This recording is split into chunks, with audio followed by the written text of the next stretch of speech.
1947లో ఓ మహిళ రెండో ప్రపంచ యుద్ధంలో తన భర్త ప్రాణాల్ని కాపాడిన పారాషూట్ నే వెడ్డింగ్ గౌన్ గా కుట్టించుకున్నట. నైలాన్ ఫ్యాబ్రిక్ క్లాత్ తో ఉండే పారాషూట్ ని చాలా అందమైన పెళ్లి దుస్తులుగా మార్చిందామె. ఆమె పేరు రూత్.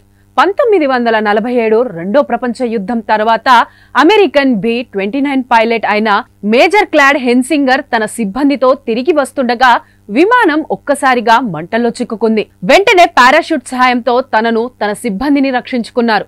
అంతేకాదు, వారు ఆగిన నిర్మానుష్య మంచు ప్రదేశానికి అధికారులు వచ్చేంత వరకు వారికి ఆ పారాషూట్ రక్షణ కవచంలా నిలిచి వెచ్చదనాన్ని అందించింది. ఈ విషయాన్ని ఇంటికొచ్చాక తన భార్య రూత్ కు జరిగిందంతా వివరించి ఆ పారాషూట్ ని ఆమెకిచ్చాడు. తన భర్త ప్రాణాల్ని కాపాడిన ఈ పారాషూట్ తనకెంతో అపురూపమంటూ దానితోనే వెడ్డింగ్ గౌన్ ని స్వయంగా రూపొందించుకున్నారామె. అంతేకాదు, దాన్ని ఆ దంపతులు ఎంత భద్రంగా ఉంచుకున్నారంటే తన కూతురు కోడలు కూడా వారి వివాహంలో ఆ గౌనే ధరించారు. ఇప్పుడు ఆ గౌన్ స్మిత్సోనియన్ మ్యూజియంలో నేటికి పదిలంగా ఉంది.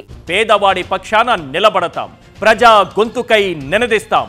వాయిస్ ఆఫ్ వాయిస్లెస్, తెలుగువారి మనస్సాక్షి సాక్షి టీవీ. సాక్షి టీవీ ప్రసారాల కోసం మీ స్థానిక కేబుల్ ఆపరేటర్ను వెంటనే సంప్రదించండి.